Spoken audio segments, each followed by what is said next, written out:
నీటి సంఘాల ఎన్నికల్లో కూటమి నేతలు బరితెగించి నిబంధనలకు విరుద్ధంగా వ్యవహరిస్తున్నారని మండిపడ్డారు ఎంపీ వైఎస్ అవినాష్ రెడ్డి. ఎన్నికల్లో గెలవలేకనే టీడీపీ కుట్రలు చేస్తుందని ఆరోపించారు. ఎంఆర్ఓ, వీఆర్ఓలను జైల్లో ఖైదీల్లా బంధిస్తున్నారన్నారు. నో డ్యూ సర్టిఫికేట్లు ఇవ్వకుండా అడ్డుకుంటున్నారని తెలిపారు. అన్ని రంగాల్లో కూటమి నేతలు ఫెయిల్ అయ్యారని ఆరోపించారు అవినాష్ రెడ్డి.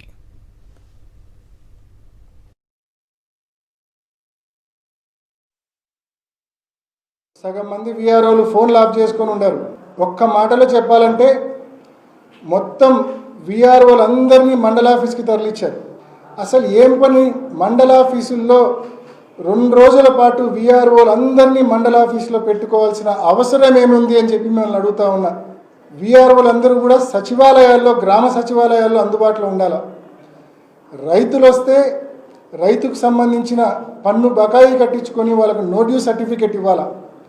అలా ఏ ఒక్క వీఆర్ఓను కూడా అందుబాటులో పెట్టకుండా అందరినీ మండల కేంద్రంలోకి తీసుకొని పోయి మండల ఆఫీసులో జైల్లో ఖైదీలను బంధించినట్టు వీఆర్ఓలను బంధించి బయట పోలీసులను అడ్డు పెట్టుకొని ఏ ఒక్క వైఎస్ఆర్ కాంగ్రెస్ పార్టీ నాయకుడు, ఏ ఒక్క రైతు లోపలికి వెళ్లకుండా అడ్డుకొని మీరు చేస్తూ ఉంది.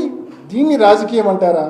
ఇది చేతకాని దద్దమ్మలు చేసే రాజకీయం. ఇది ప్రజాస్వామ్యబద్ధంగా ఎన్నికలు కానీ జరిగి ఉంటే, రైతులు ఓటు వేసి ఉంటే, పులివెందుల ఇన్ఛార్జు, టీడీపీ ఇన్ఛార్జు రైతులు, పులివెందుల రైతులు సొక్కా ప్యాంటు ఇప్పి చంద్రబాబు నాయుడు మీద ప్రజల ముందు నిలబెట్టేవాళ్ళు.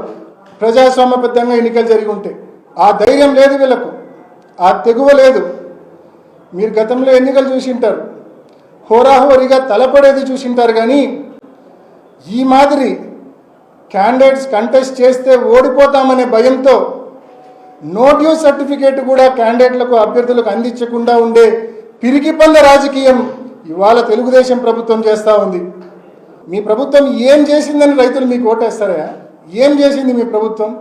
ఎన్నికలప్పుడు ప్రతి రైతుకు 20,000 రూపాయలు డబ్బిస్తా అన్నారు. 7 మాసాలైంది, ఒక్క రూపాయి ఒక్క రైతుకి ఇప్పటిదాకా ఇచ్చిన దాఖలాలు లేవు. ఉచిత పంటల బీమా ఉండేది, ఇప్పుడు ప్రీమియం కట్టించుకుంటున్నావు. మీ ప్రభుత్వం వస్తే ఈ క్రాప్ విధానం తీసేస్తా అన్నావు, ఇప్పుడు అదే ఈ క్రాప్ విధానం నువ్వు ఫాలో అవుతా ఉన్నావు. ఈరోజు పంటల గిట్టుబాటు ధరల పరిస్థితి ఏంది? పక్క జిల్లాలో ధాన్యం పరిస్థితి ఏంది? మరి ప్రతి చోట అట్టర్ ఫెయిల్యూర్ మీరు.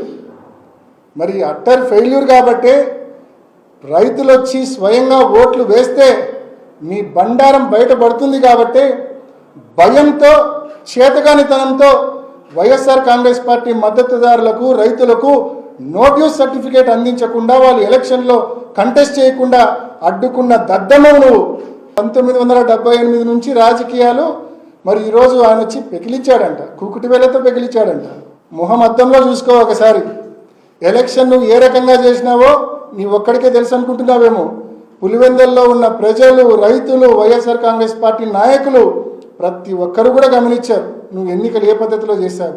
ఇంకా చెప్పాలంటే పక్కనున్న జమలమడుగు నియోజకవర్గం ఉంది. జమలమడుగు నియోజకవర్గంలో రామసుబ్బారెడ్డి గారు, సుధీర్ రెడ్డి గారు కూడా సిన్సియర్గా నీటి సంఘం ఎన్నికల కోసం పనిచేశారు. మరి అక్కడ కూడా మీరు చూస్తే నిన్న ఒక వీడియో ఫుటేజ్ కూడా రోజంతా సర్క్యులేట్ అయింది. వీఆర్ఓలందరినీ ఒక వెహికల్లో ఎక్కించుకొని మరి తీసుకొని పోయి దేవగుడిలో ఉదయం నుంచి రాత్రి దాకా పెట్టుకున్నారు. నిన్న ఉదయం నుంచి రాత్రి వరకు మరి వీఆర్ఓలందరినీ దేవగుడిలో బంధించిన మాట వాస్తవమా కాదా? మరి ఇవి కదా దద్దమ్మ రాజకీయాలు, చేతగాని రాజకీయాలు. ఎక్కడ వీఆర్ఓలు గ్రామ కార్యాలయాల్లో అందుబాటులో ఉంటే, ఎక్కడ నోటీస్ సర్టిఫికేట్ రైతులకు ఇస్తారో, ఎక్కడ పోటీ వస్తుందో, పోటీ వస్తే ఓడిపోతామనే భయం ఇది కాదా అని చెప్పి అడుగుతా ఉన్నా నేను.